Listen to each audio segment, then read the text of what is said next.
You have been called lazy your whole life. Maybe not out loud. Maybe it was just a look someone gave you when you missed another deadline. Maybe it was the way your old boss said, "You have so much potential," which you knew even then was just a polite way of saying, "You keep letting us down." And you took it, you internalized it, you started believing them because the evidence seemed to be right there. The unfinished things, the forgotten tasks, the weeks where you somehow did everything wrong, even though you genuinely tried. I need you to hear this clearly. That story is wrong, not incomplete, wrong. And I'm going to spend the next 10 minutes proving it to you. I'm Ibrahim. I'm a nurse practitioner and registered psychotherapist, and I assess adults for ADHD every week in my clinic in Ottawa and Toronto.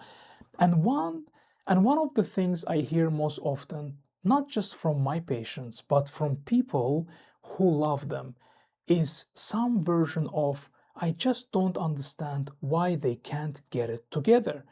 And I always think the same thing. Because getting it together is the wrong frame entirely. The ADHD brain is not a lazy brain. It's a brain running completely different operating system.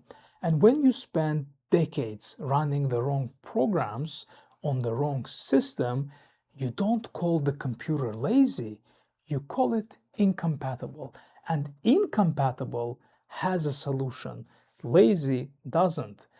Here is what nobody tells you. The ADHD brain doesn't struggle with doing things because it doesn't want to. It struggles because it's literally harder to generate neurochemical activation needed to start.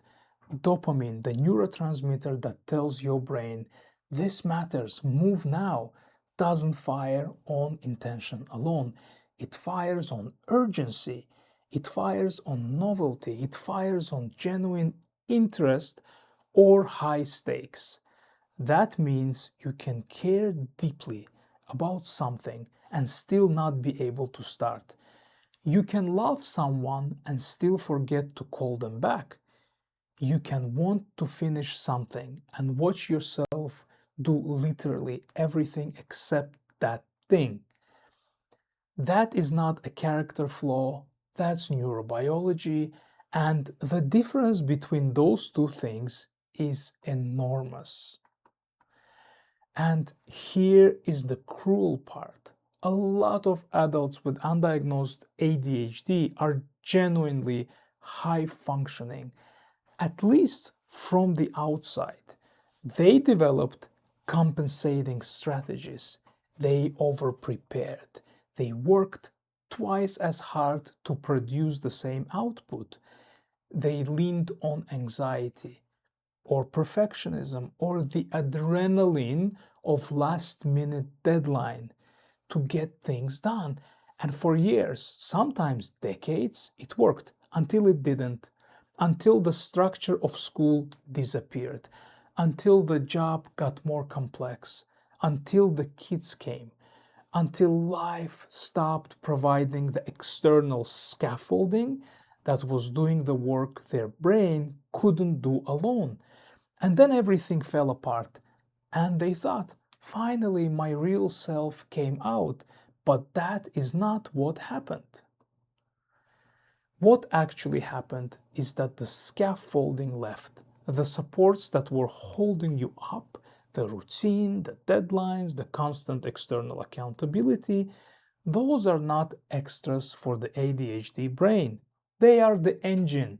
When they disappear, it's not that you become less capable, it's that the engine lost its fuel source. And now you're running on fumes, guilt, shame, caffeine, and hope, and wondering why everything feels so hard. It feels hard because it is hard, not because you're broken, because the system you are in was never built for you. I want to tell you about the external experience of this because I think people who don't have ADHD genuinely do not understand what it feels like from the inside. You wake up with intentions, real ones. You know what you need to do. You can list it. You can prioritize it.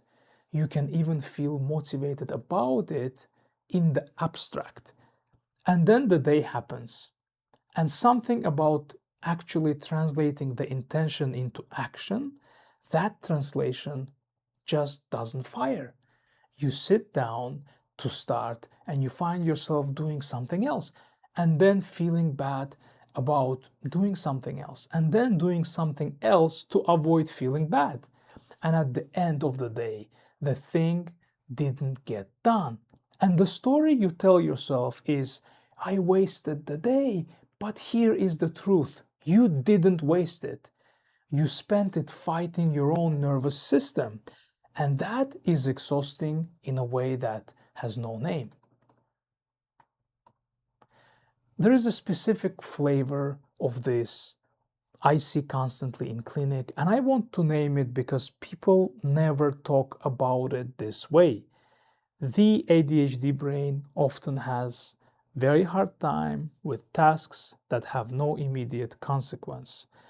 Low urgency, low stakes, no deadline. The brain simply will not prioritize it, no matter how important it actually is. But give the same person a genuine crisis, something with real consequences, right now, and they are extraordinary, fast, clear, effective. And people who watch this happen to get confused. They say, well, you can do it. You just chose not to most of the time, but that misunderstands what they are watching. The crisis isn't revealing capability. The crisis is temporarily replacing a neurochemical that's actually missing. Take away the crisis and the capability goes with it. That's not choice, that's chemistry. I also want to talk about something that almost never comes up in these conversations. Most assessments look for ADHD and either find it or don't. What they don't always do is look at the full picture because ADHD doesn't come alone. It shows up alongside anxiety, alongside depression, alongside burnout that looks exactly like ADHD but needs a completely different treatment. As a nurse practitioner, which means I can assess and prescribe, I'm doing a full clinical differential in the same appointment. I'm looking at thyroid function, I'm looking at mood, I'm looking at sleep, I'm looking at what else might be driving this picture because the worst outcome is a label that's only half the story. You deserve the whole story. Let me tell you what the shame spiral actually looks like, because this is the hidden cost that nobody measures. Not finishing something leads to feeling bad about not finishing. Feeling bad makes starting even harder. Not starting makes you feel worse. Feeling worse makes you avoid feeling worse makes avoidance more appealing. Avoidance makes the guilt heavier. And the whole loop runs in the background of your day. Every day, taking up mental space, draining your energy, making everything harder than it needs to be. You weren't just failing to do the task. You were simultaneously managing a full-time internal emotional experience about not doing the task. And then people wonder why you're tired.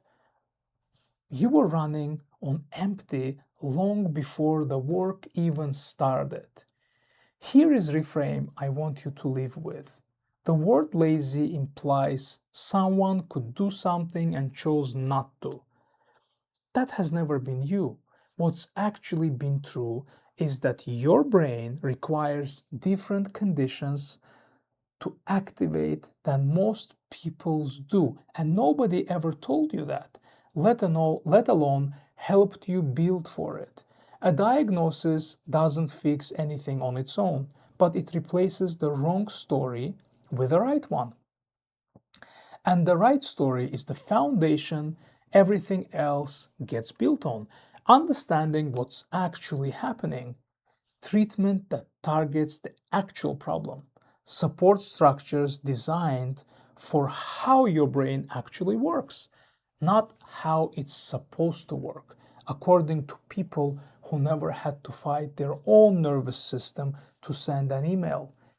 If any of this has felt like someone reading your journal, the wall, the shame spiral, the years of compensating and just barely holding it together, the exhaustion that nobody can see, the next step is just a conversation, not a commitment, just clarity.